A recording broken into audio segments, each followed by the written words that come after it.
اس رمضان میں آئیے کچھ ہم پروگرام بناتے ہیں، آئیے رمضان کو ایسے بہترین طریقے سے گزارنے کے لیے کچھ پروگرام طے کرتے ہیں تاکہ میرا یہ رمضان میری اور آپ کی بخشش کا مہینہ بن جائے، میری اور آپ کی مغفرت کا مہینہ بن جائے۔ اس کے لیے مجھے دیکھنا یہ ہے کہ روزے کے 3 درجات ہیں۔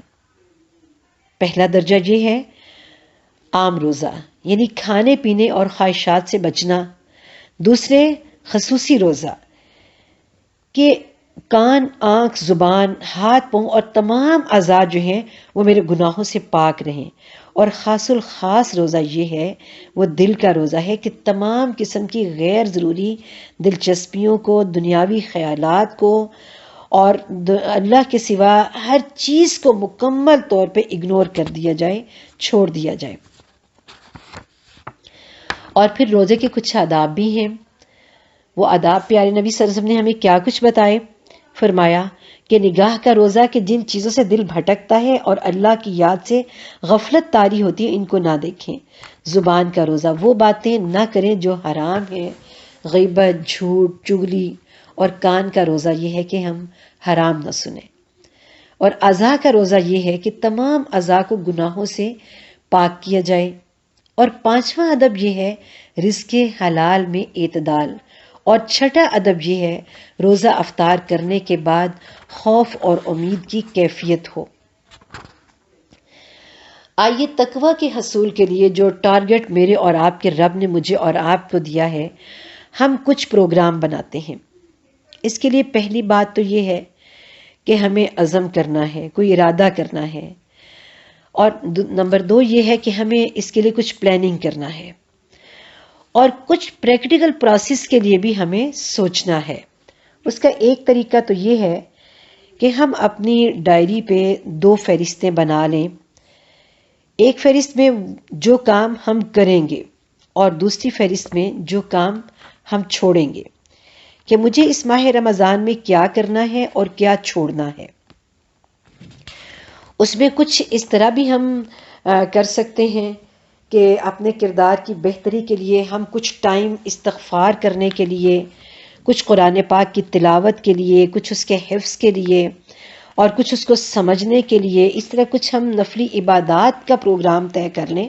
اور میرے اور آپ کے اندر جو کمیاں کوتاہیاں ہیں، مثلاً سستی ہے اور سوئے رہنا ہے، پھر اس کے ساتھ ساتھ بہت سا ٹائم موبائل پہ اپنا ضائع کرنا ہے، ٹی وی کے آگے بیٹھے رہنا ہے، ان تمام چیزوں کو یہ رمضان مجھے اور آپ کو اللہ کی جنت کے قابل بنانے آیا ہے۔ بلکہ وہ جنت کے تمام دروازے میرے اور آپ کے رب نے ہم سب کے لیے کھول دیے ہیں۔ ان جنت کے دروازوں میں داخل ہونے کے لیے زیادہ سے زیادہ ذکر، اذکار اور اللہ رب العالمین کی صفات میں غور و فکر، کائنات پہ غور و فکر اور قرآن کے حقوق کی ادائیگی کی فکر۔ اور یہ حقوق کی ادائیگی یہ نہ صرف میرے اور آپ کے اوپر فرض ہے، بلکہ یہ قرض بھی ہے کہ ہمیں اس کو پڑھنا بھی ہے، اس کو سمجھنا بھی ہے، اس پہ عمل بھی کرنا ہے اور دوسروں تک بھی پہنچانا ہے۔ اور پھر سب سے بڑی بات کہ جو ہم بھول جاتے ہیں اس رمضان میں، کہ جس رات کو اللہ رب العالمین نے مجھے اور آپ کو یہ رمضان عطا کیا، یہ لیلۃ القدر عطا کی، یہ قرآن پاک نازل ہوا جس کو لیلۃ القدر کہا جاتا ہے، اسی رات کو اتفاقاً میرے اور آپ کے رب نے مجھے اور آپ کو یہ پیارے وطن پاکستان کی یہ نعمت بھی عطا کی۔ اور اس ماہ رمضان میں قرآن کو پڑھتے ہوئے ضرور دیکھیے گا کہ میرا اور آپ کا رب بار بار اللہ کے پیارے نبی صلی اللہ علیہ وسلم کی جو مقصد بتا رہا ہے بعثت کا، هو الذی ارسل رسولہ بالہدی ودین الحق لیظہرہ علی الدین کلہ وکفی باللہ شہیدا، کہ اللہ تو آپ صلی اللہ علیہ وسلم کو اس دین کو نافذ کرنے کے لیے، غالب کرنے کے لیے اللہ نے آپ کو بھیجا ہے۔ اس رمضان میں خصوصی دعائیں بھی کیجیے گا، اپنی سوچ کو بدلیے گا، اپنے ساتھ اپنے ساتھیوں کی سوچ کو بدلیے گا کہ قرآن نافذ ہونے کے لیے آیا ہے۔ یہ قرآن پاک جس کے ایک حرف کو پڑھنے سے اللہ رب العالمین عام دنوں میں 10 نیکیاں عطا کرتے ہیں، اور رمضان میں تو اس کا درجہ بے پناہ بڑھا دیا جاتا ہے۔ جب ایک حرف کو پڑھنے کا اتنا زیادہ اجر ہے تو وہاں اس قرآن کے نظام کو اپنی زندگی پہ، اپنے گھر پہ اور اپنے ملک پہ نافذ کرنے کا کتنا بڑا اجر اللہ رب العالمین عطا کریں گے۔ اور اس کے بارے میں اللہ تعالیٰ کتنی محبت کے ساتھ یہ بات فرماتے ہیں، لو ان اہل القری آمنوا واتقوا لفتحنا علیہم برکات من السماء والارض، اگر بستیوں کے لوگ ایمان لے آئیں اور متقی اور پرہیزگار بن جائیں تو ہم آسمان اور زمین سے ان کے لیے برکتوں کے دروازے کھول دیں گے۔ تو پیارے ساتھیوں، آؤ اس ماہ رمضان میں، کہ جس ماہ رمضان کو شہر المواسات کہا گیا ہے کہ ہمدردی کا مہینہ، اور پھر وہ مہینہ کہ جس کے بارے میں، جس کے روزے کے اجر کے بارے میں رب کائنات فرماتے ہیں فَإِنَّهُ لِي وَأَنَا أَجْزِي بِهِ، روزہ میرے لیے ہے اور میں ہی اس کا اجر جو ہے وہ عطا کروں گا۔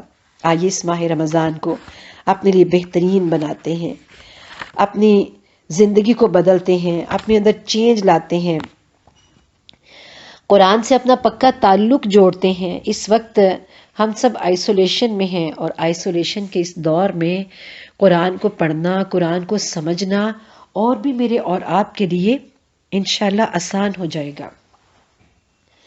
اللہ کرے کہ یہ رمضان میرا اور آپ کا اتنے بہترین طریقے سے گزرے کہ میرا اور آپ کا رب جنت میں کچھ اس طرح میرا اور آپ کا استقبال کرے۔ یا ایتھا النفس المطمئنۃ ارجعی الی ربک راضیۃ مرضیہ فادخلی فی عبادی وادخلی جنتی، اے اطمینان پانے والی روح، اپنے رب کی طرف لوٹ چل، وہ تجھ سے راضی اور تو اس سے راضی، اور تو اس کے پسندیدہ بندوں میں شامل ہو جا۔ اللہ ہم سب کو بعمل مسلمان بنائے۔ خدا کرے کہ آنے والا رمضان ہم سب کے نصیب میں ہو اور ہم اس کے بہترین استفادہ کر سکیں۔ وآخر دعوانا ان الحمد للہ رب العالمین۔